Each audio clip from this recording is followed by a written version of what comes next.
call, please. Tina Leonard. Here. Brian Zeller. Here. Steve Shield. Here. Ben Verada. Here. Mohammed Al-Hindi. Here. Jay Conner. Here. Gene Nelson. Here. Okay, in the agenda, I have two additions to the agenda. One of whom is actually gonna go under the consent agenda. This document here, this will be added to the consent agenda.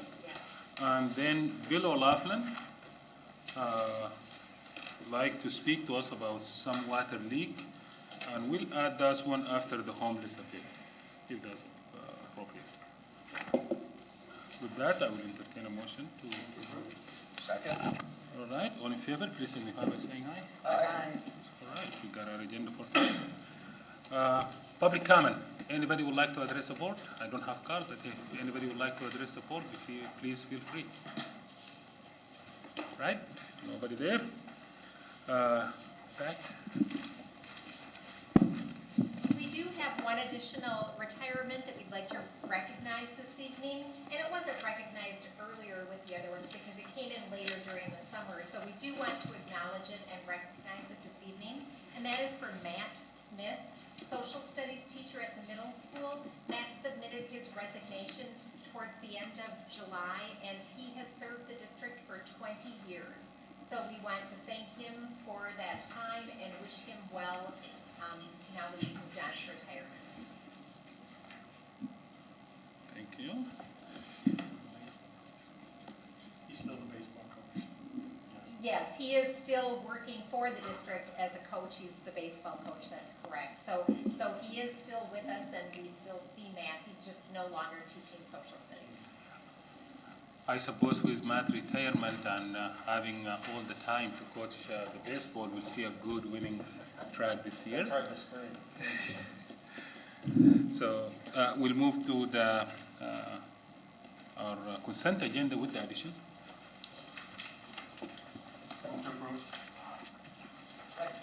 Right? Got a motion and a second. All in favor, please signify by saying aye. Aye. Pat, you seem to be surprised. No, I was actually watching the screen behind you. There was some technical difficulties. All right. We are moving to the effective and efficient operation section of our agenda. We have an update on the transportations, and I think Amy is here. We'll be giving us update, and our partner from First Student are here. We welcome you in. Good evening. This year, what can we say? It's a year of many firsts. First day of school was September 1st. First year of a new bus contractor, first student. First year for myself as the transportation coordinator with the district during the first day. So overall, I believe that our first few weeks of school have gone well. As with any school year start, we had the usual issues of new students, stop changes, time changes, as well as getting adjusted to new routines. I don't feel that we had any major issues as the ones you might have heard about in the media. Fortunately, even with all of our firsts, I feel we were able to make our first few weeks very smooth. I'm sure you have seen the buses out on the road. First Student was able to have our new buses in service for us the first day of school. They arrived that last week, but they were all inspected and approved and ready to be on the road for that first day of school. Included in those buses were the 20 propane buses that we ordered, and they are running and performing very well. Cameras were added a few days later and are fully operational. We have 35 drivers that were hired by First Student that had previously driven in the district, and 9 new drivers that were hired as well, and First Student continues to receive applications. We are currently transporting 3,040 students within the district, with 35 two-tier regular routes and 10 two-tier special education transportation routes. We also run midday shuttles for preschoolers and other students that have shared time instruction. I believe that First Student has delivered exceptional service to us and has been very receptive to our needs. I find the management is eager to problem solve, make adjustments, and has been nothing but great to work with during the startup and transition. Many thanks go to Mike, Scott, Katie, Tina, Phil, and all of the drivers who have worked together to make this transition work the way it has. This year, our routes did not drastically change. However, we did have some minor adjustments. The district did gain some students that had been attending Dakota School that are now attending WK, which added additional stops to that end of the district and caused us to modify certain routes in that area. We also had very minor adjustments to neighborhood stops to try to reduce the number of times a bus was stopping, while still trying to keep the walking distance to a bus stop to 3 blocks and under. I have heard some requests for changes to these stops, and I'm currently reviewing requests to see if they can be accommodated. Safety, placement of students in proximity to the stop, and efficiency are the criteria that I use to determine the stops and whether we can make an accommodation or a change to those stops. Time adjustments will be coming soon as well, now that we know the drivers have been out on the road, they're more familiar with their routes, and kids are relating to the new routine.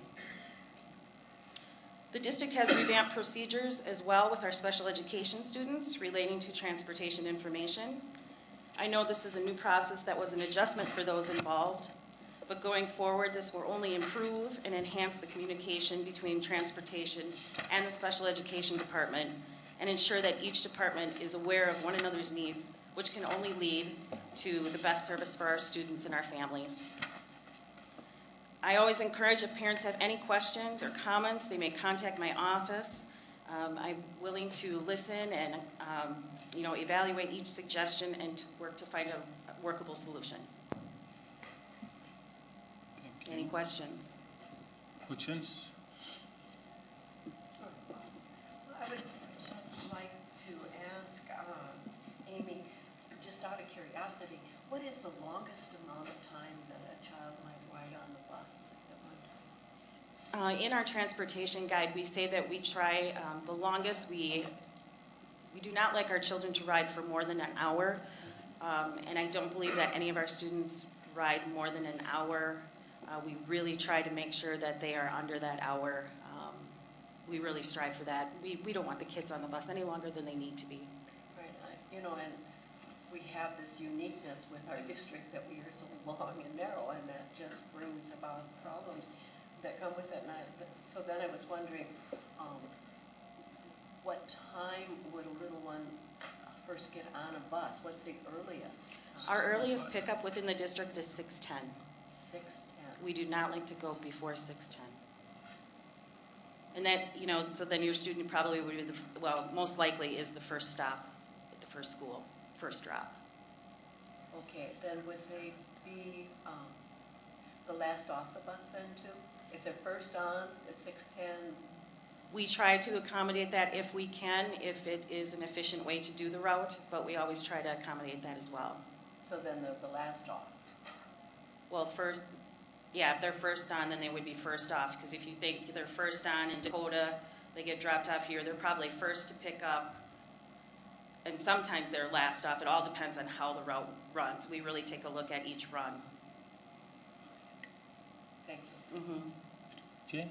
Oh, I would just add that we've gotten a few emails and calls, and people are bringing things up to our attention. And I just want to commend you for handling it, so professionally, and just bending over backwards really to try to serve our families. I think you've done a great job, and our family's using the bus service for the first time this year. And when you do, you realize how complex this is. It really, one little ripple can change for the whole route. Like we found out that our bus is coming 5 minutes early because there was a change with one student, is in a neighborhood that's about a mile away after our son's picked up, and that's just, you have to do it that way. It's really public, part of public school, and welcoming, again, all learners, because, and I know it's not easy, and we all have to be patient, and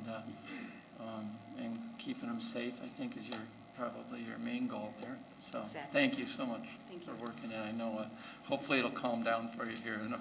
It really Soon. has started to. I mean, we're Good. 10, 11 days into it, and we're already feeling we're getting there. We're getting close, Yeah. Knock on wood. So what will you do the rest of the year? Make changes. Get a part-time job. No, Another job. it'll be busy. Well, just to add to what Jay said, I received a few calls and communicate with Dr. West, and every call I received, I have asked them to contact you directly, and they have done so. And I told them to call me back, let me know how things went. And every single one of them called me back laughing. The first call was holding the phone like this. The second call, we are actually talking. So thank you. You made my life very easy. Welcome. So to our first student, tell you one thing. So when you folks are familiar when this contract came and all the discussions and all that things, I tell you one thing, it's a vote I never questioned, and you validate that for us, and we appreciate that.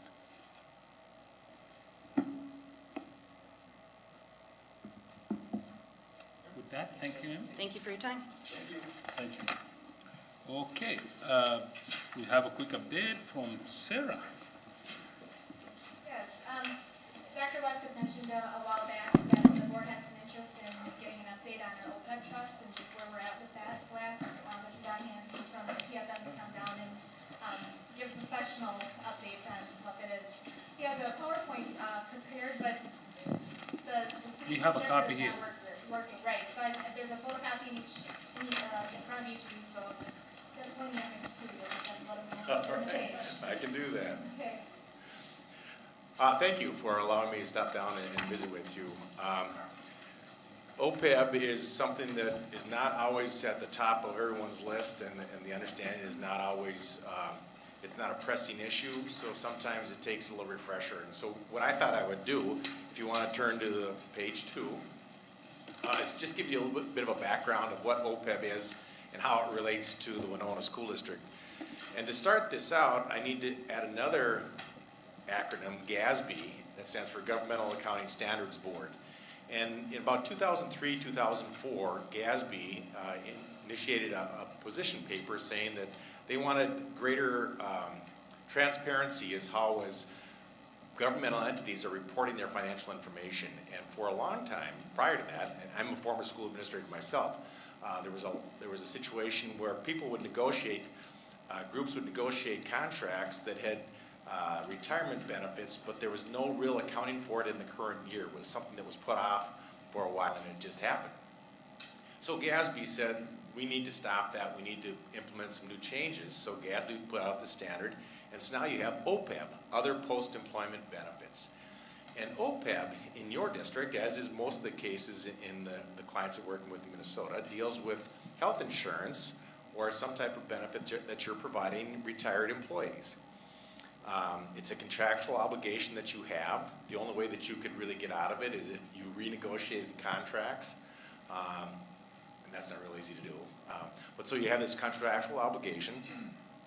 And just to give you a perspective of the dollar amount, every 3 years, I believe, you have an actuary that is required to come in and do analysis for you. And that firm estimates the projected costs on an annual basis. And over the next 10 years, on an average, it's going to be about $900,000 that the Winona School District would have for these type of expenditures. So in 2009, in 2008, 2009, there was a small window of opportunity that existed in the state of Minnesota where school districts could issue bonds to fund the liability that existed at that point in time. And Winona took advantage of that and issued bonds in the amount of $8,690,000. And at that point in time, it was the proceeds of the bond sale was placed in with the State Board of Investment. And so State Board of Investment is a very inexpensive vehicle for entities to place their money, but they'll admit this, that they don't provide any advice at all. And so it's up to your staff to determine what type of investments they're looking at. And because it's in a trust, and this is an OPEB trust, you have access to a different level of investment vehicles that you don't have in the general fund. So when Sarah's making general fund investments now, it's very limited as far as what you can or can't do. Very conservative. There is no stock or anything like that that's permitted in the general fund. But if it's in a trust, you're almost permitted to do almost anything. And that was the case with the OPEB trust when it was with the State Board of Investments. Annually, you're making a levy, and I don't know if you've had that meeting yet, but at some point in time soon, you'll be having a meeting to authorize your levy.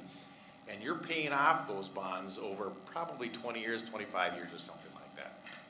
So that money is set aside, that is only there to pay off the bonds. The money, the proceeds from the bonds, the 8,600,000, now it's 6.2 million or something like that, has been set aside in a trust. And in June of 2013, our firm was hired to help assist the district in making those investments. So that's a kind of a brief background as far as what gets us to this point. And I don't know if there's any questions at this, please raise your hand if you have something. So on page 3, what we've done is taken the data from the actuary and plotted out the costs, projected costs over the next till 2058. And there's 2 different, I didn't happen to bring a color copy, hopefully you have color, but the lower level is the subsidized payments. And those are actually, it's a little easier to understand. Those are hard and fast dollars. It's either health insurance premiums that you're paying on behalf of retirees, or there's a dollar amount that you're paying out for your retirees as well. And those, very easy to calculate, basically. The top part, the lighter colored, gray or something like that, is what's called the implicit rate subsidy. And what that is, the district is paying higher premiums for all their active employees because you have theoretically this older, more expensive group of retired individuals that are in the same health insurance plan. And so if those people weren't in your health insurance, you wouldn't, your premiums on an annual basis would be lower.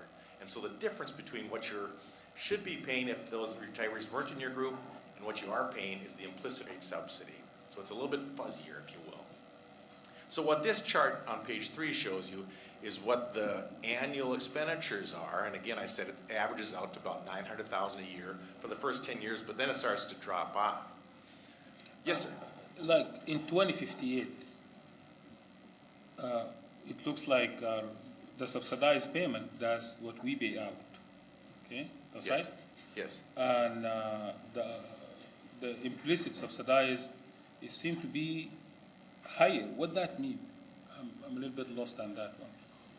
Well, and I may have to tap into Sarah's expertise as far as what your contractual obligations are, but part of the situation as well is that when the actuary does his or her studies, they're just looking at the group of employees that are in place right now and taking them out and out and out. And so eventually, like if it's a health insurance issue, they'll fall off the school's health insurance plan and they'll go on to Medicare or Medicaid. So in 2058, it means that we are paying more for retiree than current employee?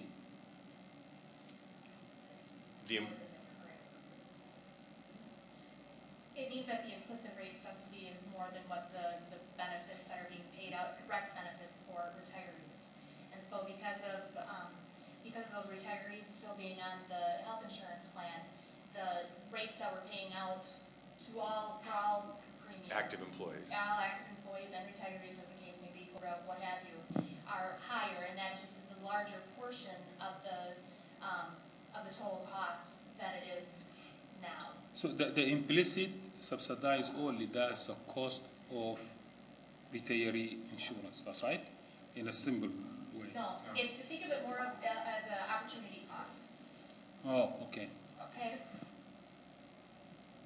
I was just gonna say, because what you mentioned was that we're paying higher premiums now because the retirees are on. Exactly. That's that implicit cost. It's when those retirees come off of it, because I believe we have a change in our contract, wasn't it, as far as the retirees go? Was that that's not it, or?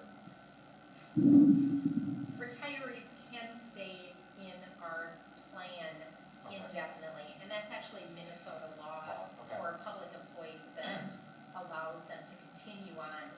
Many employees, once they're eligible for Medicare, will drop off of our plan because they'll just get a supplement, which is less expensive.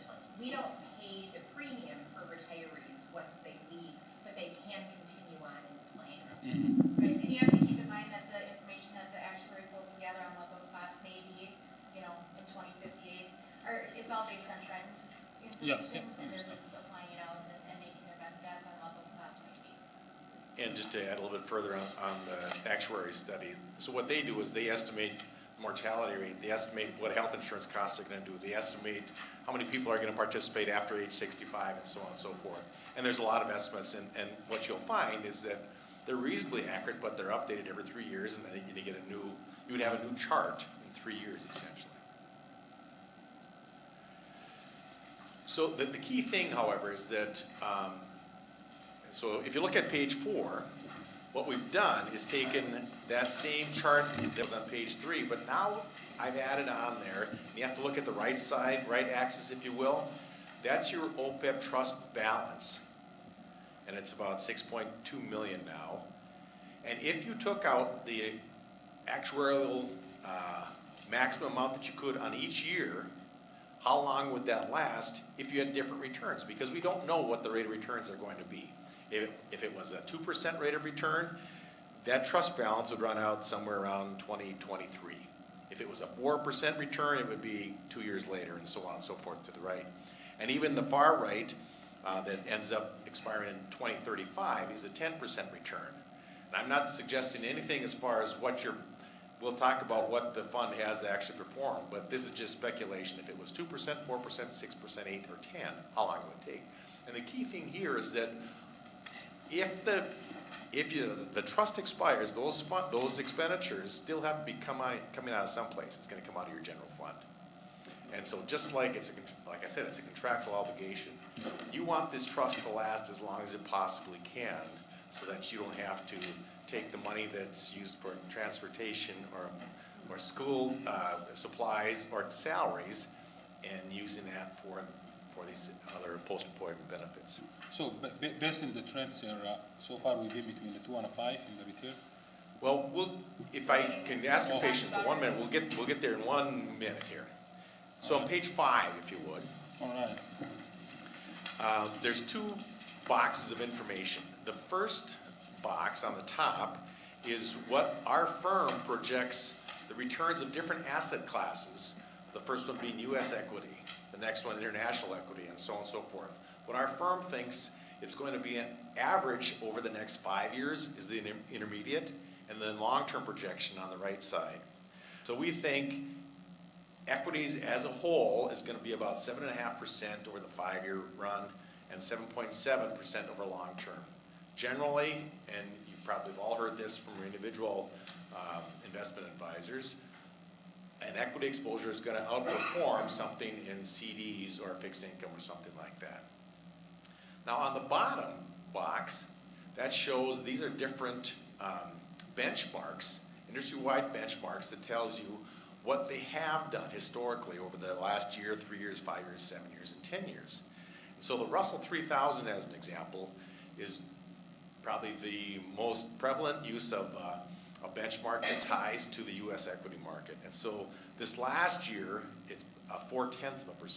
And actually, if you've been paying attention, there's a lot of volatility this last year, and the equity market is relatively flat for the entire 2015. But if you go back 3 years, it's been 14%, or 5 years, it's been 16%. It's been a very attractive place to be in over the recent history, if you would. So now, if you flip, and I'm just going to have you skip page 6 and go to page 7. It's the same information, I just have one area blocked in on page 7. So this now is to answer your question, what has happened with the fund since we took over. And up in the upper right-hand corner, the first line shows the total fund, and there's the total portfolio has been a 7.33% return since inception. We took over in the fall of 2013, about 2 years ago. And the number underneath it is a benchmark, 6.81. So we've outperformed the benchmark, which is good. And 7.33 is good, and we've taken advantage of the equity market and the exposure there.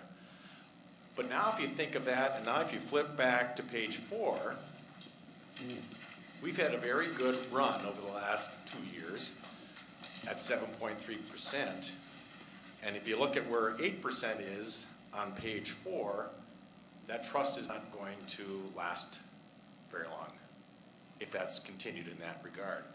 No one knows past what's the phrase? Past performance is no indication of future results. So we don't know where it's going to go, but we think that it's not going to be in the 10, 12, 14% return area.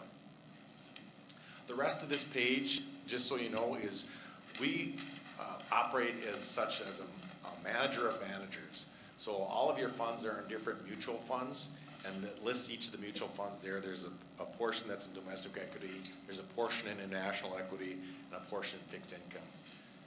As a general rule of thumb, we've got 50% in fixed income and 50% in the equity market. And that was a policy that we worked through with you people, and I believe Dan probably brought it to you at that point in time, saying, okay, here's the policy that needs to be approved, and you people approved it, and that binds us. We've got minimum and maximum targets in each area, but we couldn't if we wanted to put it all into 100% into equity, or we couldn't put 100% in fixed income, because you have a policy that says we can only do this. That's the only way we operate. So the page 8, what this is, and we're not looking for any action or anything like that, but Sarah just asked if we could kind of discuss some things. What are some options to try and maximize the life of the trust to avoid the situation when you have to start paying for these contractual obligations on the general fund? And so I'll just go through those. You could add funds to the trust. You establish it initially with a bond issue. You sold bonds. Well, that authority still exists, sort of. Now, if you were to do that, you would have to go to a voter for approval. That was I talked about a little window. That window was closed. And so now, if you wanted to sell bonds again, you have to have voter approval to sell those bonds. You could just transfer money into the trust. And what we've found is Sarah's job is very difficult as far as trying to budget. And sometimes you're ahead of the budget, sometimes you're under the budget.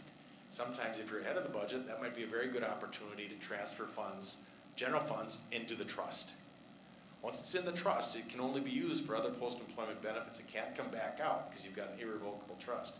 But you have the need there. The expenditures are going to be there long term, so there's a very justifiable reason why you'd want to transfer money into the trust on those years that you can.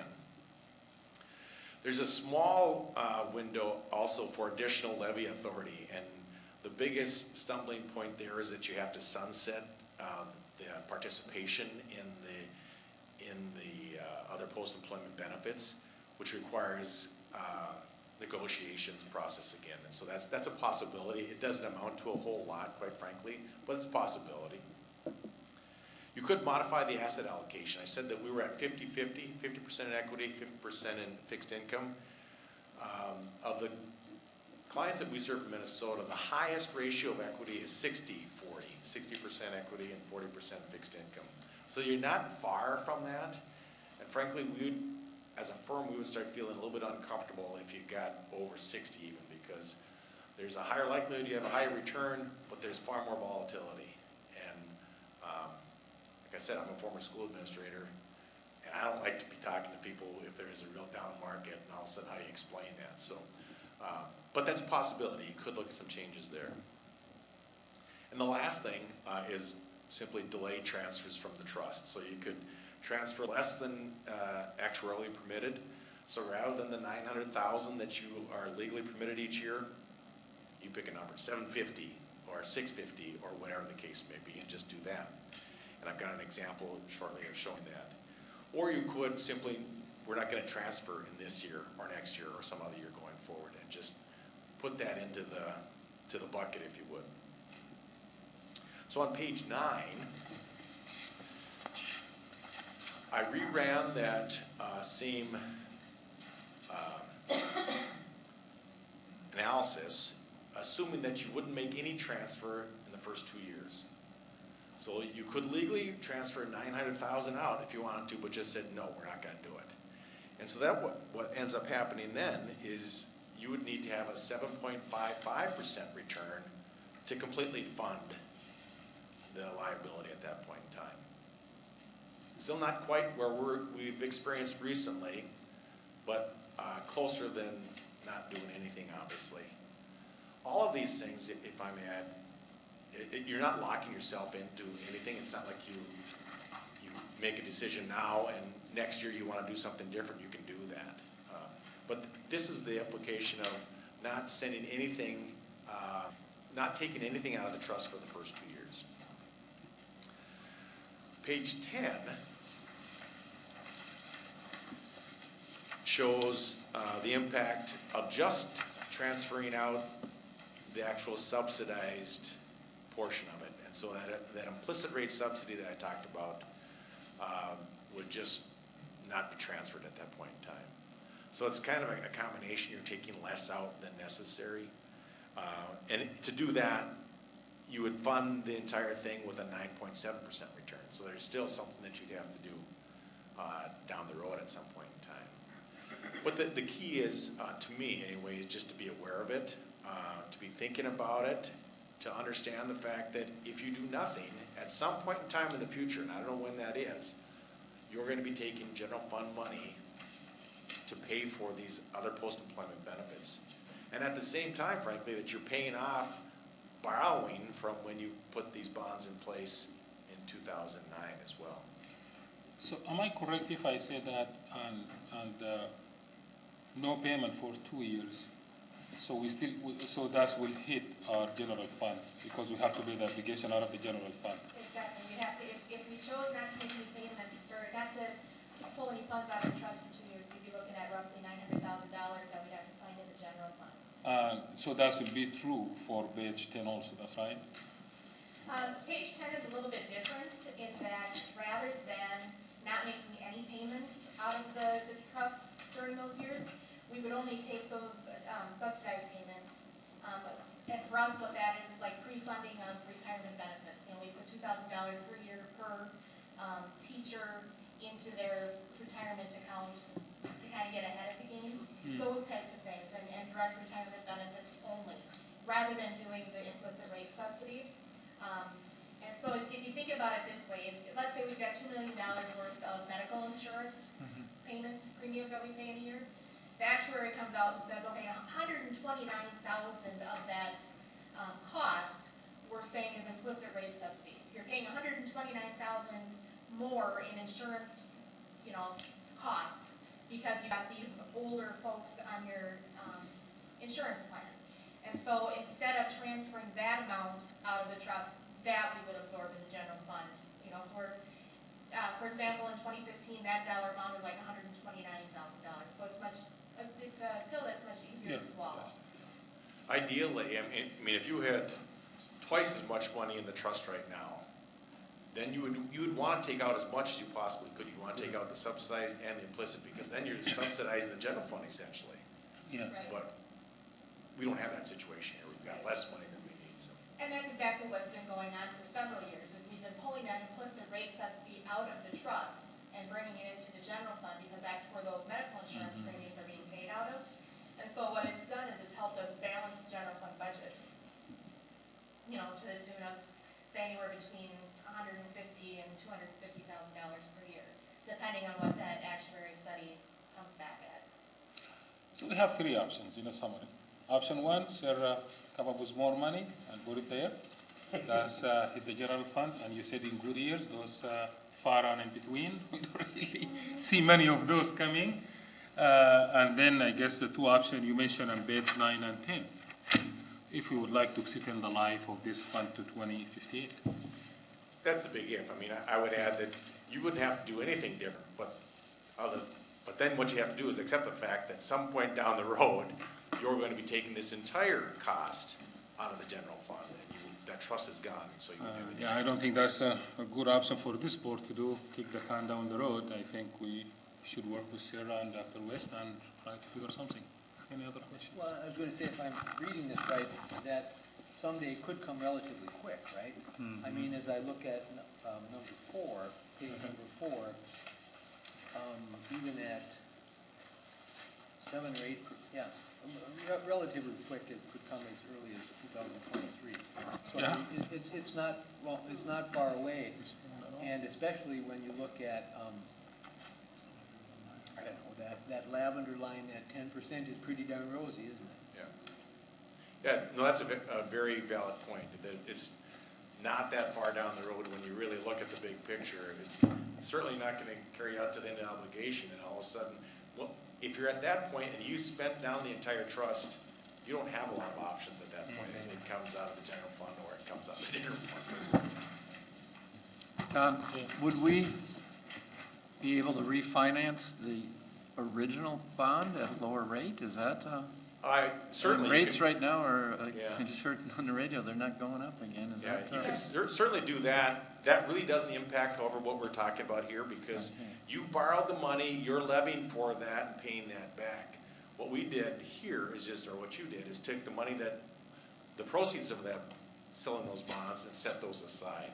Okay. So if you were to, and it's probably very likely that you could refinance those bonds, but all that's going to do is reduce the amount that you're levying on. Reduce the levy. Right. Right, we're actually Which is a looking good at thing. that on an ongoing basis. Sure. Kind of at that point, still wait and see. But much like with the regular debt service fund, all of our general operating stuff goes through Fund 1, and the regular debt service goes through Fund 7.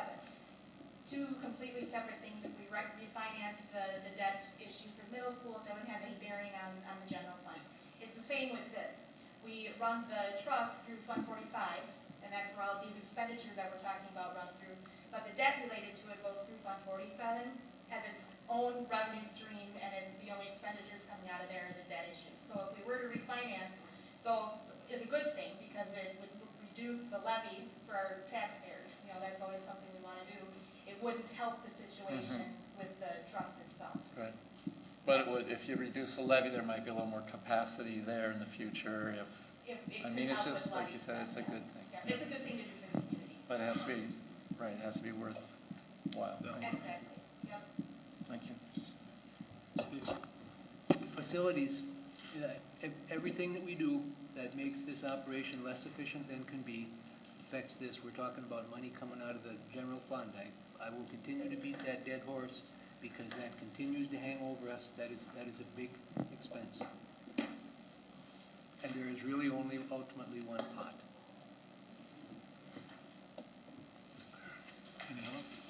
Any comment on that? No, I can't disagree. All right, with that, we thank you. This is very informative, and thank you, Sarah. Well, it's our pleasure to serve you. Thank you. You see, that's the stuff you really don't get calls about it, but you will. Oh, yeah. Yeah, you This really. is very good to get this, because it's one of, there are many things that are in this universe, this constellation of things that we deal with, and it's, So, Go ahead. I guess just in layperson's term, is this a runaway train that we need to deal with, or is it not as, I wouldn't say You it's know, a I- runaway train, I but have it's a hard definitely something that we need to do some planning for. planning, just, Planning and decisions need to be made whether or not we should move forward with doing implicit rate subsidy. Quite honestly, I would recommend not pulling that out of the trust anymore. It's something that I think has been used to balance the general fund budget, and it's, can hide some other issues that you need, if you need to cut 100,000, well, then you cut 100,000 rather than pulling it out of the trust fund. Even though it's perfectly legal to do so, I would completely agree. It seems to make sense just to take less out of the fund. It's a less hit on our general budget. $1 million a year, $900,000 a year, even for 2 years is a lot. right. We can't absorb that, but if we can absorb a little bit at a time, that Yeah. makes sense to me. Yeah, for sure. And I passed down to those numbers, when you have the trend, maybe running from the 7.33% return that we're in without us pulling the implicit rate, and just kind of get a ballpark of how much we might need to set aside other than that on an annual basis to make it stretch and last as long as we need it to. So Kind of a half a million. So in the next step here, Sarah will be bringing some ideas, some scenarios to you folks, and we'll go from there. Am I correct? This seems to be in the same vein of things I've read about. There are certain municipal governments and police pensions and things like that where pensions are underfunded. Now, this is not pensions per se, but it's strikes me as being a similar kind of thing. It's a financial obligation into the future for people who used to be employed at a place, and it strikes me as similar in that we're obligated to the money, and we've got to make arrangements to do something so the money is there when it comes due. It's very similar, but on a much smaller scale. And that's one thing that you'll see with our audit report this year. We're having to implement GASB 68. So school districts are required to record their portion of an unfunded liability at the ERA and TRA, the two pension funds that our public employees participate in. Same sort of deal. There's all of these liabilities sitting out there because, there were promises made to people, and there's not enough money sitting in the trust to pay for it. So yes, similar but much smaller scale. Thanks. Just one other thing, and then I'm done. And I don't know who can answer this, maybe nobody, but there was that window of opportunity that you talked about where we could levy without voter approval. Does MSBA lobby for something like that again to happen, or do we hear anything at St. Paul, like through our senator or our representatives? Is that one word? I've not heard anything about it. Last week and the week before, I was at a tax levy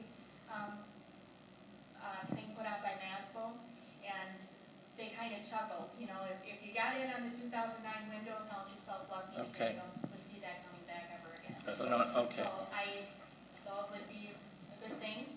Would help out some school districts, especially those who didn't get in on the window the first time around. I don't foresee it coming Okay. back. That's it for me.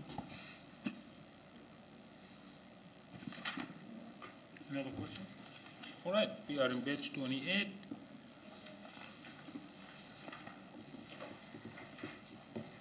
Before you this evening is the proposed tax levy table document.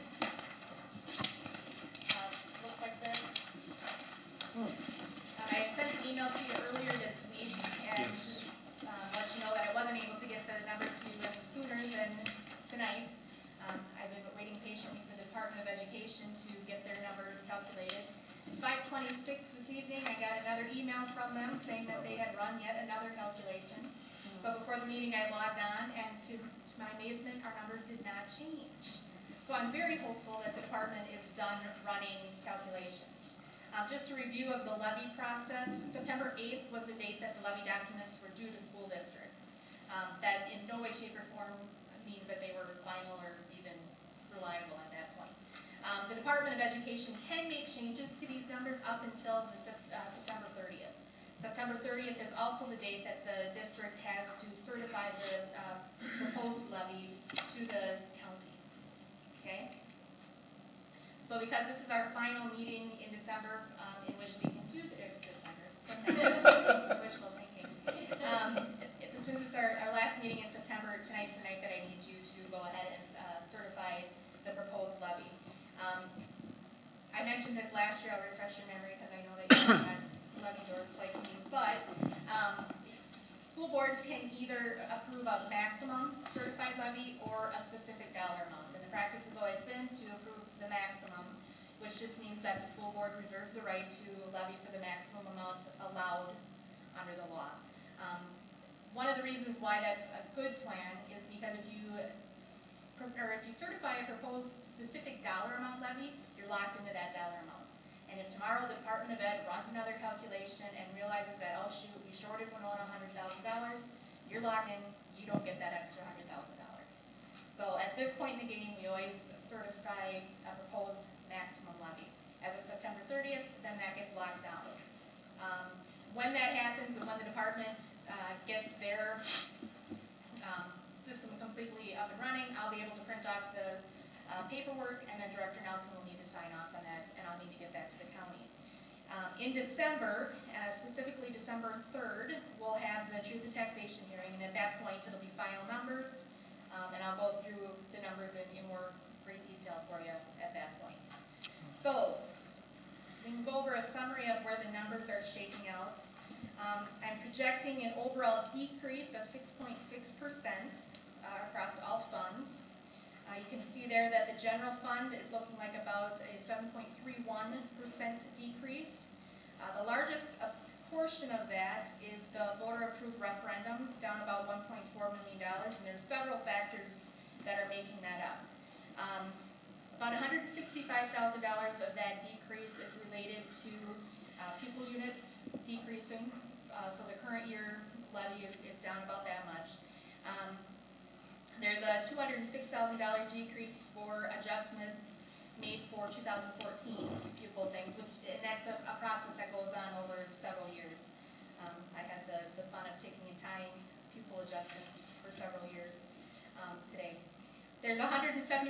adjustment being made for last year's estimated pupil counts.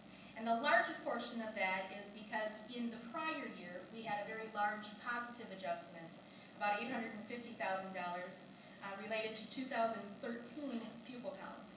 And why that happened, I don't know. I don't know if Dan had not updated pupil estimates or what exactly was going on there. But the biggest reason that we're seeing a decrease in this year's is because there was such a large adjustment coming through last year on a previous year. Okay? Another thing I wanted to touch on in the general fund is a long-term facilities maintenance. We have the 10-year plan that the board approved, and this is where you're seeing that number. We had talked about how that funding stream is replacing health and safety and deferred maintenance, which are the two lines directly above it. And so you may say, okay, if that's replacing it, how come those numbers are still there? And the reason is because this 15 payable 16 levy is for 2017 revenue. So that's why we're levying for this long-term facilities maintenance revenue right now. But the department has also decided that in order to clean up the health and safety and the deferred maintenance that's going away, they're cleaning everything up through 2016. So if that's what's causing a bit of a swing in that area. I double checked on it because I expected those two numbers to go down dramatically, just because that's how the funding has been explained. And it's not that we're getting additional revenue, it's more or less that they're giving us that health and safety revenue a year early to get things cleaned up. They want to kind of wrap it in a nice tidy box and be done with it. So those are the major fluctuations in the general fund. Community service is relatively flat. You'll see that the school aged care has a fairly large adjustment, or not adjustment, but a fairly large change. The reason for that is because we had a large negative adjustment going through last year, and so it's skewing what the previous number was. Had that adjustment not been in place last year, that would be relatively unchanged. The debt service fund is down 7.92%, and that would be expected because we're no longer paying off Rolling Stone. That's coming off the levy, so that was expected. And then the payments on the OPEB debt service fund are relatively flat, a change of 0.75%. So in total, we're looking at 6.16% decrease. And as long as the department doesn't come through with any other adjustments, that's where we should be. We've had two in a row that are the same, so I'm hopeful that these are the final numbers. Any questions? Just a quick one. So a reduction of 6.16, right? Yep. So that would mean the levies going down. Correct. Does that mean less money in the general fund, or less money, I mean, is that a good thing for us? Or for the district, For I us, guess. No, for It's us, not. it means We're that losing in revenue. total, $787,000 less for the school district than we had in the previous year. Less revenue. Less revenue than we had in the previous year. But you have to Okay. keep in mind that a large portion of that decrease is due to money that was owed to us from previous years because they ran that large pupil adjustment. Okay. And like I said, I don't know if Dan had not updated the EDRS enrollment system, so they were running old levy information off of pupil estimates that had not been updated, or exactly what that's about. But I ticked and tied, the numbers are correct. But our expenses have gone down too, because like Rolling Stone is no longer that debt, right? So I mean, there's some A portion of it, yes. some balance there a little bit, right? Right, of the $787,000 decrease in the total levy, $183,000 of it is a decrease in the debt service fund. And so yes, that piece of it would have a corresponding reduction in expenditures. But it's not the 787 by any means. No. Yeah, the reduction in. No. All right, go ahead. I was gonna. Well, I just wanted to say, and you said, sir, that 1.392 million, that's adjustments for enrollment. Basically, Adjustments for for enrollment. different periods and for different reasons, but Yep. it's reflecting getting the revenue stream more close to what the enrollment actually was. Right. What happens is that at this point in the year, they have what's called a summer levy system, and so you go in and you enter all of this information. Part of that is the estimates on projected enrollment. so that's what the levies are based on as we're going through this process. And then, as those years close, and they have actual final student numbers, then they shore it up, so that over time, for any given fiscal year, we're getting paid exactly the amount that we should be getting paid based on the number of kids that we actually had in those years. And so when the levy system is open and they're collecting all this preliminary data, if those numbers aren't exactly on, you pay the piper at the end. Yep. Okay, thanks. I will entertain a motion to approve the maximum. Motion. Second. I have a motion, a second, discussion. Aye, all in favor, please signify by saying aye. Aye. Aye. Opposed? Aye, motion carried. Thank you. Thank you, Sarah. You have prepared us since the last meeting. This is gonna come fast and quick. Good explanation, thanks. All right, looks like we're gonna go to the bill show. Kelly. I'm sorry. Yeah, I put that in the wrong spot, sorry. You're next. Not you, Bill. Thank you. As the McKinney-Vento officer, for lack of a better way to put it, for the district, I wanted to bring to you, every year we are to report to MDE our count for homeless children and youth based on data that is self-reported by families. And so on the enclosure item on page 30 shows the breakdown of the students in our district that self-reported during the 14-15 school year at any time. So this doesn't mean that they were there the whole year. This could have been a temporary situation, whatever it may be. But at any time during the 14-15 school year, the students that self-reported as homeless. And the total you can see is 23. It's interesting, the majority of our students, if you look, are under grade 7 or even under grade 6. We have a number of young students that families have self-reported as homeless. I did try to run some numbers. Laura had asked me about some numbers, and so I did try to run some. Last year, from my best report I could run, I believe we had 19 homeless students, and the previous year in 2012-13 we had 43. So just to give you an idea of where those numbers come. The bottom, what homeless is defined as is a temporary or not having adequate and regular fixed nighttime residence. And so the bottom part of the page shows the self-reported nighttime residence that those families are in. And the majority of our families, you can see, are doubled up, meaning they're living with another family, whether it be a family member, a neighbor, by choice, or not by choice, but by result of the situation that they're in. Yep. We do have information on our website. A lot of people say, so what do you do? And there's two main things that the McKinney-Vento law does for students in this situation. The big one is transportation. If they start, for example, if a student starts at WK and they, for some reason, for a situation as reported on here, are living outside of the WK boundary, we will continue to bus them to WK. And that's not we don't do that normally. If you move schools, but in a homeless situation, we will continue to bus to the home school.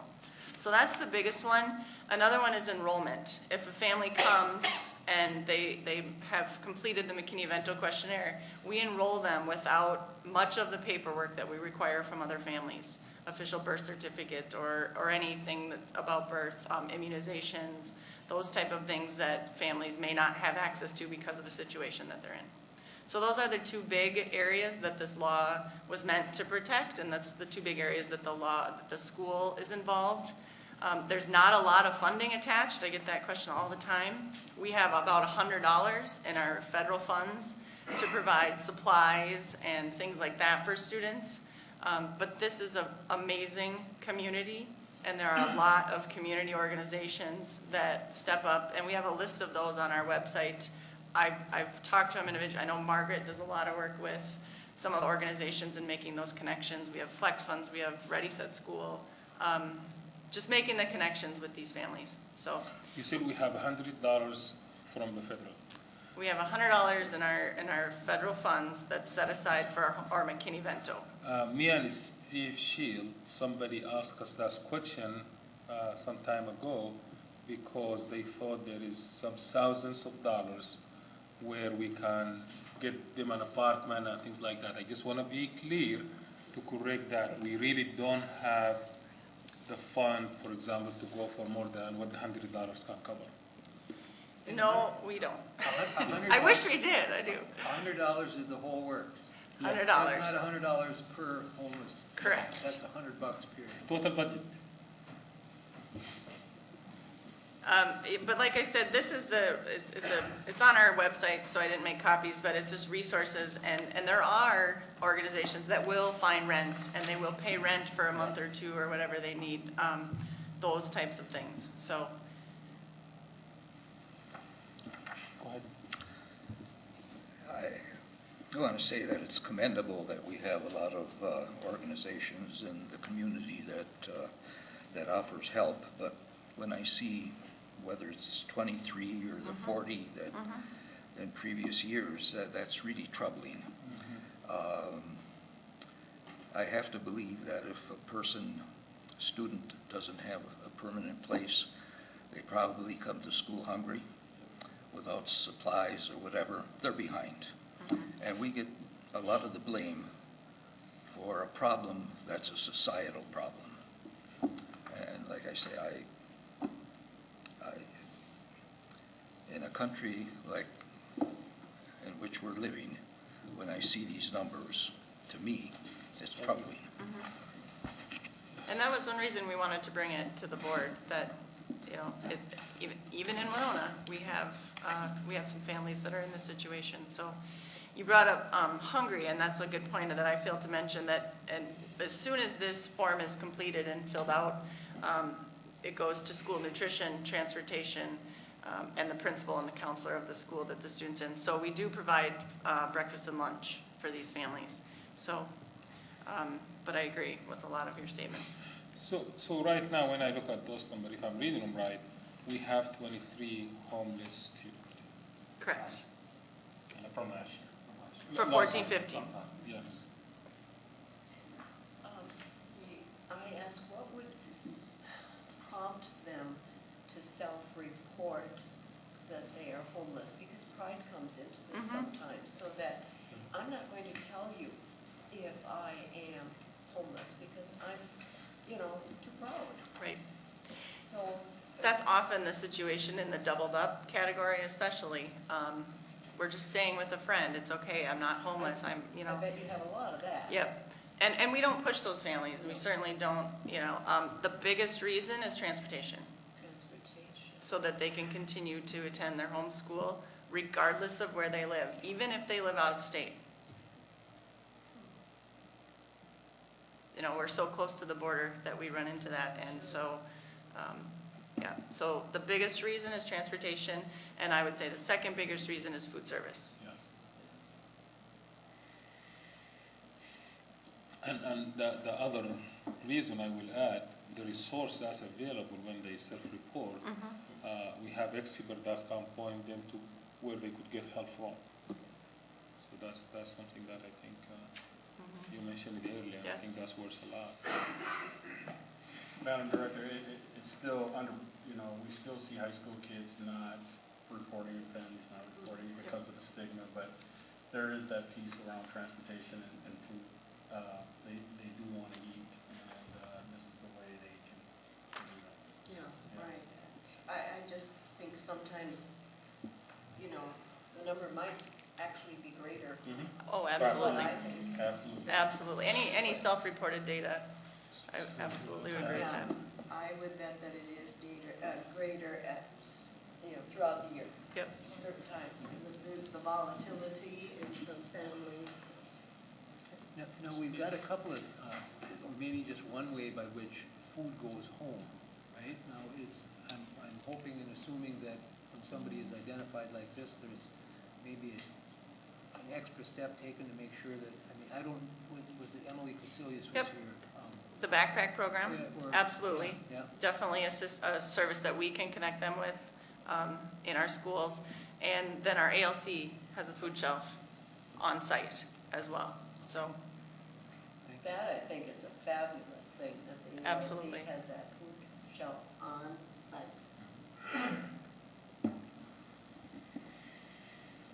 Wow.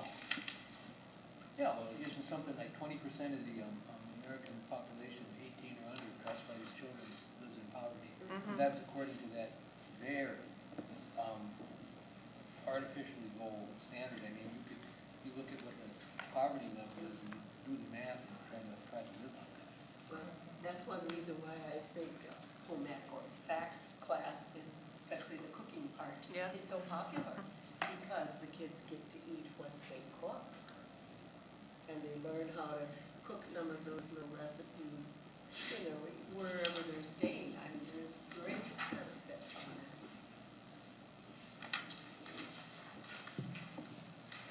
any other questions? Thank you. Right, now we move to a water leak. Thank you, Mr. Chairman. As you know, Bill sent out a email to you last week, or early this week, I'm trying to remember, around a leak at WK. There's more information we wanted to present to you around that. This could impact WK and our kiddos and our families a little bit, so we wanted to lay out what's going on there. Take it, Bill. Like Dr. West mentioned, I did send out an email last week. On September 10th, we developed a leak in the art room, which is in the basement of WK. We were able to take and isolate that leak area, which caused us to shut the water off in the upstairs girls' bathroom, the kitchen, and the teacher's lounge. On Friday, we started to investigate for that. We had to make sure that we checked for asbestos in the ceiling tiles and glue that holds it on. Those are usually common items, which they were both negative. After we started taking apart the ceiling in the basement, we ran into another material that looked suspicious to us, so we made sure that we tested those materials so we didn't have asbestos in them, so we'd have to do it a different way. We want to make sure that the safety of the staff and students of the building is the utmost thing first. They both came back negative. We started our search for the leak again. We got a number of feet of the ceiling removed. The water lines go up through the floor, and apparently they go across in between a space that is, the way the building's constructed, there's a concrete floor, and then it's a built-up area with a wood, like a gymnasium floor on top of it. And over the years, they added an underlayment and some floor tile back in there. The floor tile is asbestos, so we have to take and abate that area out now, so it's going to take us a little longer to accomplish that. Worked with a couple vendors today to get us costs on that. Health and safety funds will cover the removal of the asbestos. We'll have to take and fill that back in with floor tiling, or depending upon what's underneath there, how we can take and manage that. I've been working with Brad Brzezinski, the principal of the building, and also food service, and we got to take and clear out, because it is in the cafeteria space where we have our problem right at the moment. So we're making arrangements to move the coolers and things out of there so we can bait that space. We'll have lunch set up in the gymnasium area, and that's going to be hopefully not too long, but it could be up to a couple, 3 weeks before we have the new floor installed back in that area and the leak taken care of. So when we're in these old buildings, we also have to remember that that material in there potentially has asbestos in that area. The building is 81 years old. The pipes are 81 years old, so developing a leak throughout these older facilities that we have, it could potentially be very common, and then we'd have to make sure that we manage that repair to the best of our ability. One thing I forgot to mention is the pipe covering that is on the heating and cooling pipes in the facilities does have asbestos on it as well. So when we get the floor opened up, we may have to take and abate that pipe covering off of there and then put new pipes back on. So that's kind of a real quick synopsis of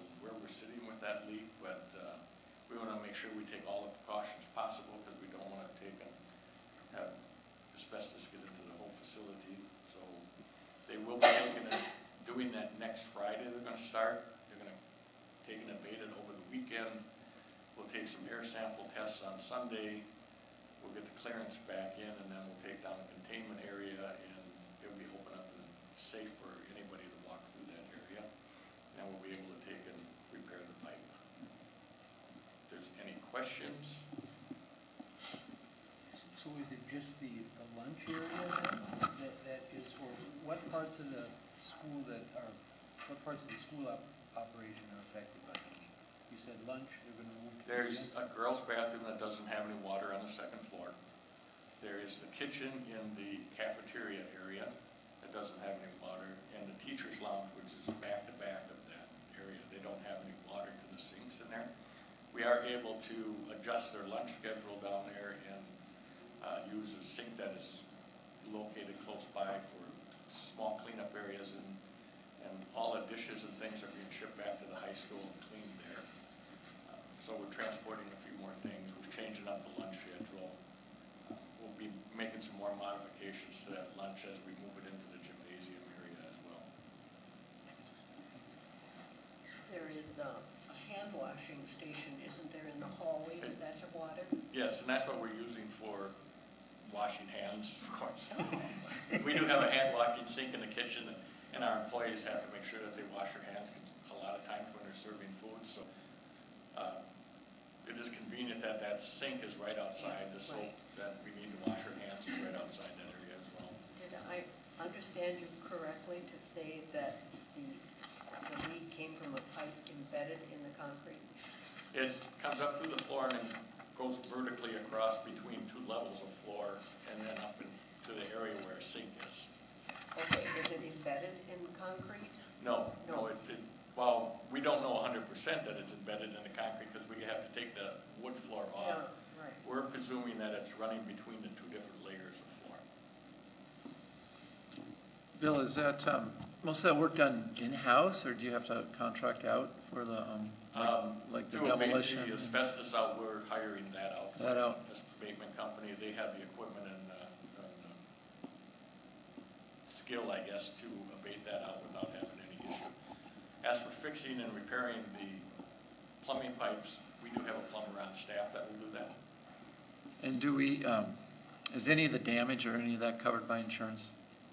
Will we make a claim on some of this? Well, we don't have those numbers calculated out. We do have a fairly high deductible, and probably most of it will not be covered by insurance. We developed a leak that we see ahead of time that we didn't have like a whole ceiling fall in, anything like that. So as for damage of abating the asbestos out, that won't be covered under health and safety, or it won't be covered under insurance. It will be covered under health and safety as well. I have to take and file for that with the state. Right, because as we recall, when the gymnasium was flooded that time. Oh, it wasn't flooded, it just developed a small leak, of course, if we leave it go. So there wasn't a lot of damage other than No, just what's the wet involved with ceiling. I see, okay. Well, when can you do the asbestos abatement? Can it be during the daytime They're gonna do it on the weekend. and the weekend? Actually, we are taking and starting it on Friday morning. We do have an early out at WK, which helps us out there. The students will be leaving early, and then we'll be able to finish it up over the weekend. Okay, Bill. Thank you. All right? I don't know what kind of a thank you that, but thank you. If something else happens, I'll let you know. Yes. Just on a different, Bill, just on a different topic here, will we be getting an update on Dakota anytime soon? We haven't heard anything on the sale of that. I can update you right now if you'd like. I don't like, if that's okay, Chair. I would like to. Well, I think let's just put it in the agenda and bring it. Yeah, Yeah. you can bring it as an Yeah, agenda item. instead of putting you in the spot like that, Bill, you see, I'm looking out for you. Yeah. We'll have it at the next That- board I meeting. would prefer that. Yeah, we'll put it on the agenda. Thanks. Got your back, Bill. All right, we're moving on base 31. We've got 3 donations to take action on this evening. 10 laptop computers were donated to the Winona Public Schools from the University of Wisconsin La Crosse. 3,500 wildlife prints from Travis Stobeck, painted by Judy Hazelton. And intention of the family was for those to be sold by student activity groups as fundraising opportunities. And $750 from the Winona County Agriculture to the FFA. Got a motion? Move to accept. Second. Right? Question, discussion? Right, all in favor, please signify by saying aye. Aye. Aye. Opposed, nobody? Motion carried. And thanks very much to those three. We are in page 32, and that the policy section of our agenda. Thank you, Mr. Chairman. Before I have Kelly speak, I wanted to talk a little bit about our policies. One of the things that we are going to be bringing forth, and I'm going to have Kelly explain this to the board, is there are a number of policies, mandatory policies and non-mandatory policies, but specifically non-mandatory policies that have not been cleaned up in a while. And it's been quite a long time since we've looked at some of these policies. And so sitting down with Kelly and creating a schedule, a comprehensive schedule to get through these policies, to get them updated. We should not have policies from 1998 on our books, and we have some of those. And so I'm asked Kelly to put together a schedule for the board. So we'll be busy with policies so that we can get them updated over about a 3-year cycle. That will be a lot. We have 155 policies. Non-mandatory policies. Thank you. We're going to be looking at, are there some that we can remove and get them off the books, and we'll be doing some of that for you. But right now, we have to try to get these policies updated where they need to be. So I'm going to have Kelly talk a little bit. There's 3 I know that are on the table tonight, but we'll talk a little bit more. Kelly? Thanks, Dr. West. I'll start on page 46, and then I'll move backwards to the administrative procedures. Or excuse me, page 45. Page 45 is the policy that will dictate how we move forward with this process. This is MSBA's template. This is what we have on the books. You can see there are no changes from our recommendations to you from MSBA. And on page 46, under room numeral 5, you'll see under D that it says the school board shall review policies at least once every 3 years. And then the superintendent and I sat down, and I'll go through the administrative review or administrative procedures manual in a moment. But then there are those policies listed that need to be reviewed annually. So every year, there's a list of policies that will come before you. And those are all listed individually also in that letter D. So policy 208 is before you tonight, along with our ideas to put it into practice, administrative procedures for policy 208. Now, should you change anything in policy 208, we would reflect that in the administrative procedures manual as well. So, but again, this is MSBA's template. This is MSBA's recommendation. So on page 34 then. Oh, I was just going to say that at the last MSBA conference, they talked about the responsibility of school boards reviewing these policies in a 3-year cycle. So I know that that was something that they recently, were trying to pass on to everybody. I think it's certainly every district's goal. Whether it's practiced is, I don't know that. On page 33 then begins our administrative procedure recommendations to put this policy into place. You can see the beginning, page 36 through 38 is just that policy copied and pasted, because that policy does a nice job of explaining the actual timelines and things you need to do. We did add some definitions.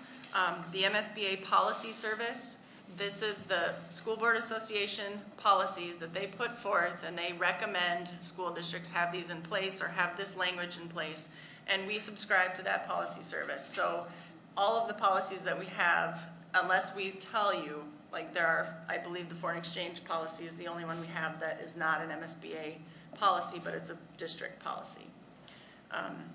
So the MSBA policy service definition there, what is a mandatory policy and what is a non-mandatory policy? So I'll go through those in a second. On page 39 starts the lists of policies that Dr. West was referring to, the 150, I believe. The policies on the top are those that were listed in Policy 208 separately that will be coming before you manually, or annually, and manually, annually. And then you'll also see if they're mandatory or non-mandatory. So one thing to keep in mind, just because it's an annual policy does not mean it's a mandatory policy. So, Like 414, it says that it's non-mandatory, correct, but the title of it is mandated reporting of child neglect. Exactly. correct. No, it doesn't make any sense. It's not required by law that you have that policy, and that's why it's not a mandatory policy. Right, Oh, But it's a good policy to It's a have. great policy. yes. And Well, look but at you it. have to do it anyway.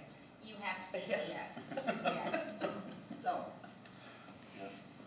So the top list is the list of policies that are annual review and whether they're mandatory or non-mandatory, but it also has the department that will be spearheading that effort. It doesn't mean that human resources, that Pat will sit down in isolation and work on the policy. It just means that Pat will gather those necessary to go through the policies and make any suggestions. Then below that on page 39, you'll see those that are in the 3-year cycle and whether they're mandatory or non-mandatory. And then the department, again, that would be spearheading those efforts, or the persons who would be spearheading the efforts to make any changes or to review those policies on a 3-year basis. And as Dr. West mentioned, we have a lot of policies, and some of them non-mandatory. And so what we've charged our group, our district administrative team with is, as you review these in this first 3-year cycle, really go through them, and they may come before you with a recommendation to repeal if they discover that the policy's not necessary and it's not mandatory. So that could be a situation that you would run into. So those policies are all listed through page 41. And then starting on page 42 is our proposal of a timeline to review policies. I don't know if your packet is in color. Is it in color? Okay. So right now, if I look at this one, it looks like from now to the end of the year, we will be reviewing 27 policies. Correct. We'll be ready for us. And you do a first reading and then a second reading. Yes. So every meeting you'll have 3 to 4 that'll be a first reading, and you'll have 3 to 4 that'll be a second meeting then, or reading. okay. I believe you said that administration then would review all of them and come to us with a recommendation. Absolutely. They will come, and a little bit later, I'll show you where it is, but we heard you that the addendum was confusing, to add that, to make sure we were being transparent with our changes. And so it was difficult online to navigate to where's that change and what does that mean. So we're gonna go to what you've seen previously, that if we've added it and it's not MSBA, it'll be grade. And if MSB has it and we are not recommending that as part of our policy, it'll be struck through, but it will remain in there so people can see that it's not part of our policy, but we have struck that from MSBA's language. Do we have every single recommended policy by MSBA within our school district? We do. Okay. Yes. We don't pick and choose No. that. No, We- absolutely. Some of them may have been modified. Yeah, sure. Yes. And then, did I understand Kelly correctly that the only district policy that we have created is in reference to? That they don't have an MSBA Yeah, it's template? not MSBA. You did, okay. Yes. Then I thought that the foreign exchange or the exchange student policy one was, but Pat she's gone through hers, so she's found quite a few, I I guess. found several, in the list of policies that were assigned to me, I did find several policies that had been adopted some 20, 25 years ago that are not MSBA policies. There is no MSBA counterpart. So I will be very likely bringing those forward to the board at their time and indicating that I think that they could be repealed or rescinded if they're not necessary. Okay, then, well, so I had a question about whether or not we had a policy about Dr. West did bring that policy before you last year. Okay, so I believe it's that's 101. in there. Yep, naming of facilities, yep. Yep, that's also policy approved. Yes. Kelly, what's MSBA's role in all this? Do they, don't they make recommendations also that when we're getting these to, this policy is no They write longer the policies. pertinent though? too? Absolutely. I mean, so, but yet, our district, we can't totally rely on them to do that. We're going through. We do rely on them, and there may be, and I wrote, my notes are here to make sure to mention that this timeline is subject to change. That if there's a major legislative change, or there is a MSBA recommendation of a policy, and yet it's not on our schedule to review for 2 years, that doesn't mean we're gonna wait for 2 years to bring it. It would come because they've made a recommendation based on something. And we do get those updates, and Pam, I believe, gets updates, and so we Right, get those that's what normally updates to comes say, before here's a us. change. Yep. Correct. But for example, the ones that Pat was just talking about, that wouldn't come through MSBA because those are ones that probably aren't, or, Yes. so cleaning those up. Okay, thank you. Okay. So it will be a heavy lift, you hope that after 3 years, it's not as heavy of a lift, but it will still be every 3 years. So I would imagine if this process would continue, then you'll have 2 or 3 policies on every board agenda. It's definitely better than the way we're doing it now. I mean, at least it's got an organization behind it, it's well understood. So I really like the plan, of understanding when they come and when they are due, and we'll stay on the top of it. I'm assuming that if there's no recommendations for changes, that they'd just be noted. Correct. Right, and then we could move on from that, because there's no work. Absolutely, and policy 208 is, and that's a good point to bring up, Dr. Zeller, that if there's no recommended changes and it's just legislative or MSBA recommended, you could approve them in one meeting. And so we had a discussion about policies in 3 different sections for you to be transparent, to say, here's a first reading of policies that have some pretty substantial changes, and we want you to look through them. Here's your second reading of policies that you've already gone through, and then here's a section of some policies that are up, and they've come before you. There's no major changes, it's all legislative, and you could approve them in one meeting. So we did talk about having 3 sections to the agenda if you chose to act on them. But the policy 208 does say 2 meetings unless it's a legislative change or it's an emergency that you need to use 1 meeting. Yes. I'm just gonna say that this is another very, it's a very good, housekeeping is the wrong, housekeeping under, it doesn't do justice to the importance, but I think it's a bad thing to have stuff on the books that's either way out of date or ignored. It's just sloppy in a lot of ways, so credit to administration again for, if it's not if it's not being used or it's outdated, get rid of it, it'll save everybody a lot of. Agreed. That's good.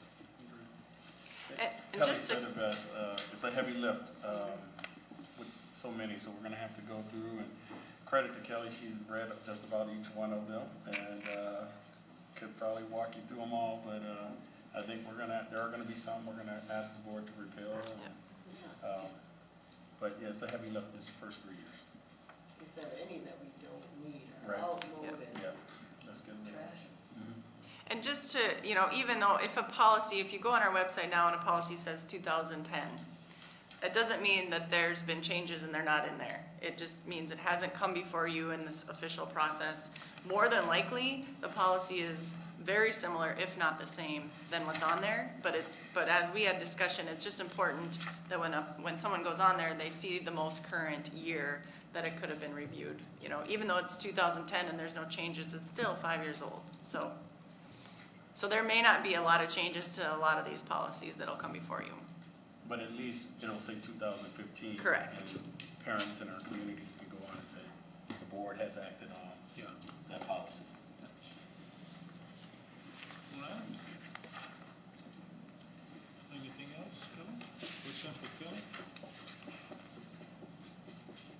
You just want me to keep going? Go ahead. Okay.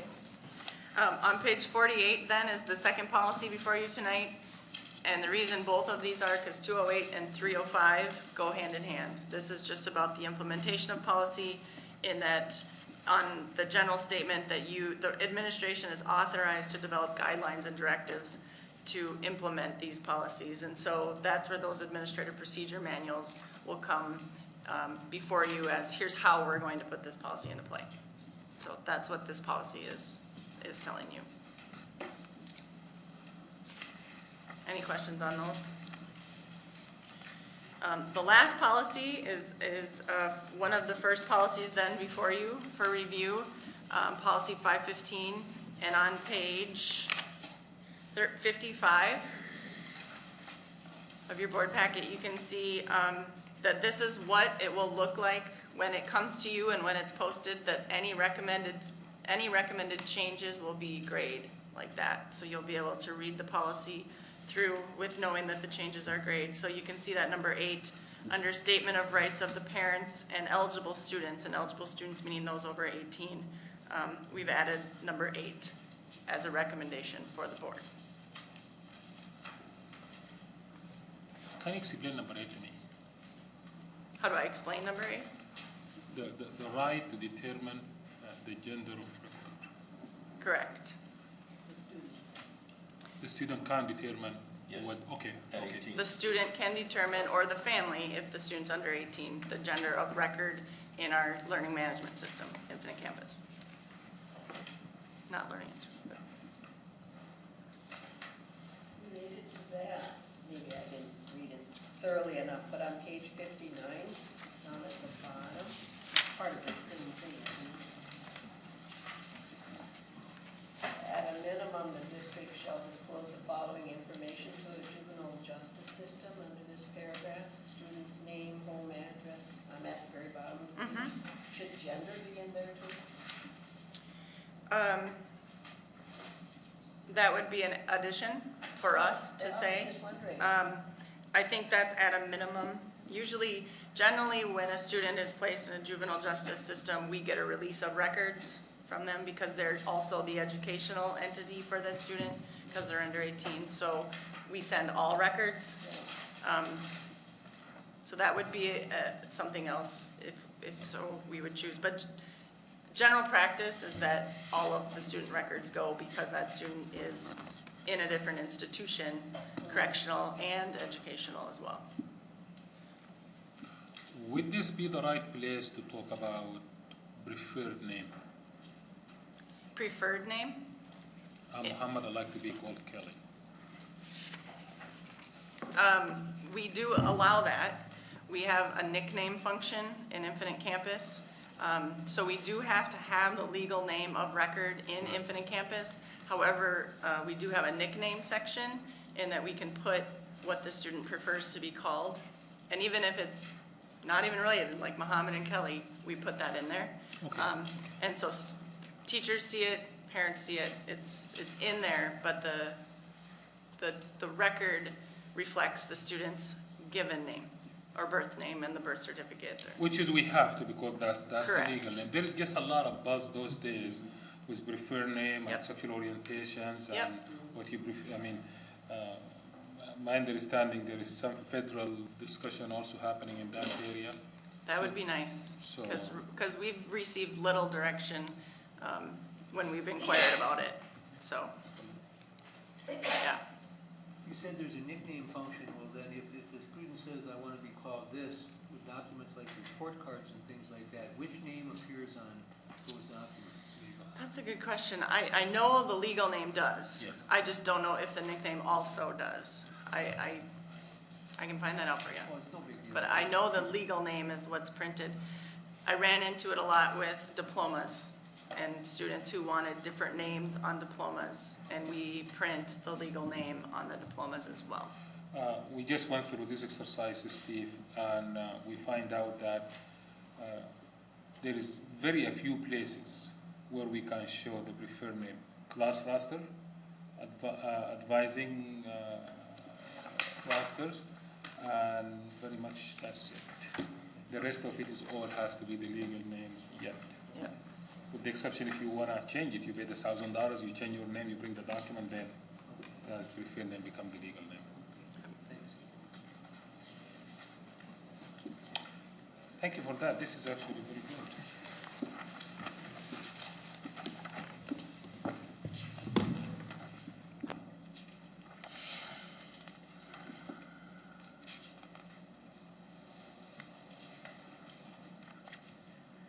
right. Sometimes this writing is really hard to follow. On page 58, I was just, letter B, prior consent for disclosure not required. Maybe it's just my reading ability right now tonight, but that first statement, the school district may disclose personally identifiable information from the education records of a student without the written consent of the parent of the student or the eligible student unless otherwise provided herein if the disclosure is. Ben. Now, is there a listing of this unless otherwise provided herein? I mean, that's the part that. Let's read it. I'm sorry, Madam Director, where were you at? Page On page 58? 58, Okay, letter B. okay. Thank you. Is it just me or is this convoluted? I think that would mean it is, well, it ain't easy to follow. It But, ain't easy to follow.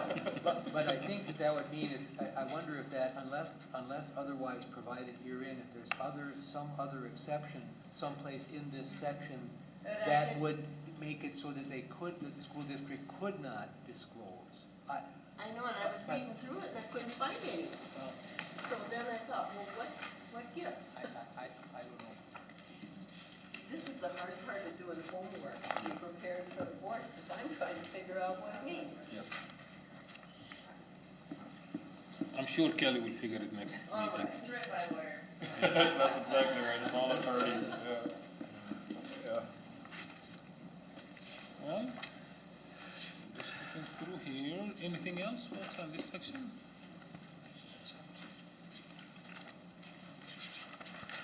Well, we got- So, announcement. September 24th, fourth grade, they have an orientation, 6:30 p.m. That's starting at the Winona Middle School auditorium. Friday, September 25th, early release, 12:15 for elementary, 1:30 for secondary. September 27 to October 3rd, the homecoming week. On October 1st, we have a school board meeting right in this room at 6 o'clock. Those are the events. So it's time for announcement. Tina? I don't have any announcements, but I do want to say that the security system's working, it doesn't matter who you are. You don't know your license. I just wanted to say thanks to Amy and Sarah. That transportation thing has been complicated this first week, but yeah, thanks. It's good work, and it seems to be things are getting worked out, and it's not to be, shouldn't surprise anybody that things are, let's say, less than eventful with so much new in such a complicated system. Well, the football team is performing at a very high level this year, so congratulations to Coach Casilius and all the guys. I wanted to just also thank Amy for her work around transportation. I know there's a lot of folks trying to tie lacrosse's situation with Winona's situation, and it just is far from it. We've had a nice run, and I would again ask any parents if they have thoughts, concerns about routes and things, please to get in touch with her or myself. More than happy to sit down and talk. And so I really just thank her. I also want to thank the staff. The kids have been great. Ms. Vice President or Chair just said it, the football team is 4-0.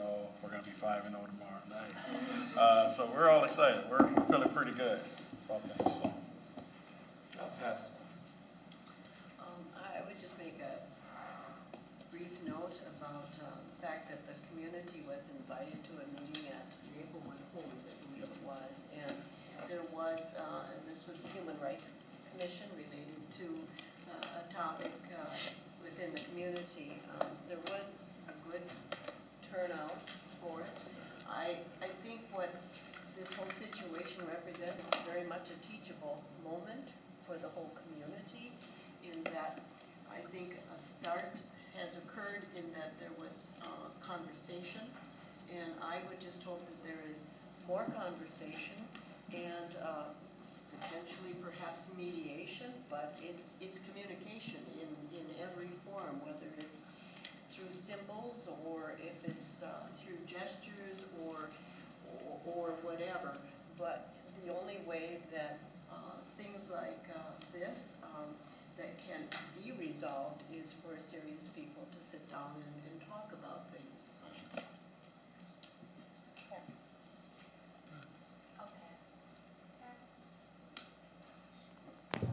I think Dr. Elheny mentioned, but next Friday is our first early release, and I just want to thank the community for allowing us to continue to have this time.